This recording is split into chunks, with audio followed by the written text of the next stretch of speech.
এই মুহূর্তে জাতীয় প্রেস ক্লাবে আছেন সহকর্মী আবু সাইদ অপু, যুক্ত হচ্ছি তার সাথে। অপু, মহান মে দিবসে রাজধানীতে কি কি কর্মসূচি চলছে?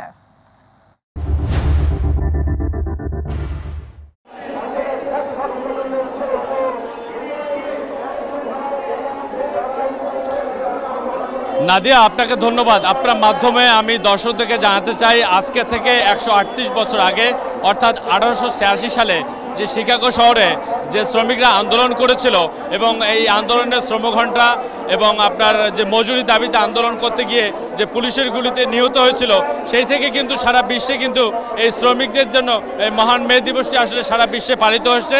এতে কিন্তু ব্যতিক্রম নেই বাংলাদেশেও। আমরা সকাল থেকে দেখেছি জাতীয় প্রেস ক্লাবের সামনে বিভিন্ন শ্রমিক সংগঠনগুলো আছে, তারা কিন্তু এসে এখানে আন্দোলন করছেন, তাদের দাবি দেওয়াগুলো তুলে ধরছেন এবং তারা বলছেন যে সরকারের কাছে তাদের দাবি একটাই, যে শ্রম মজুরি এবং শ্রম ঘণ্টা সেটি যেন আসলে বাস্তব রূপ যেন মানে দেয়া হয় এবং সেটা বরাবরই আসলে আশ্বস্ত করা হলেও আসলে বাস্তবতার মানে কোনো কিছুই মেলেনি। তাই তারা এই সরকারের কাছে দাবি করছে যাতে করে এটি স্মার্ট মানে শ্রমিক একটি সংগঠন যেন করতে পারে, যেভাবে স্মার্ট বাংলাদেশ গড়ে তুলছে সেই দাবিটা কিন্তু ছিল সবার মুখে মুখে।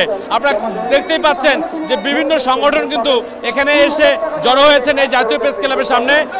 কারণ একটাই, যে আজকে এই শ্রমিক আদায় দিবসে সবার দাবি একটাই, যে তারা যেন চাকরি বান্ধব যে পরিবেশ সেটি যেমন তারা নিশ্চিত করতে চায়, পাশাপাশি শ্রমিকদের যে রেশনিং ব্যবস্থা চালু করার কথা এবং সেটি যেন আসলে চালু করা হয়।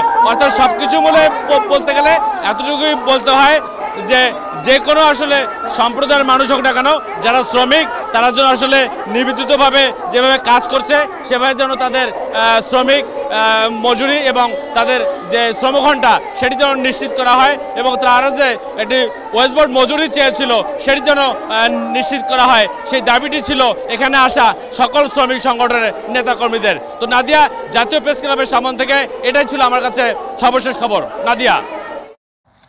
অপু, আপনাকে ধন্যবাদ।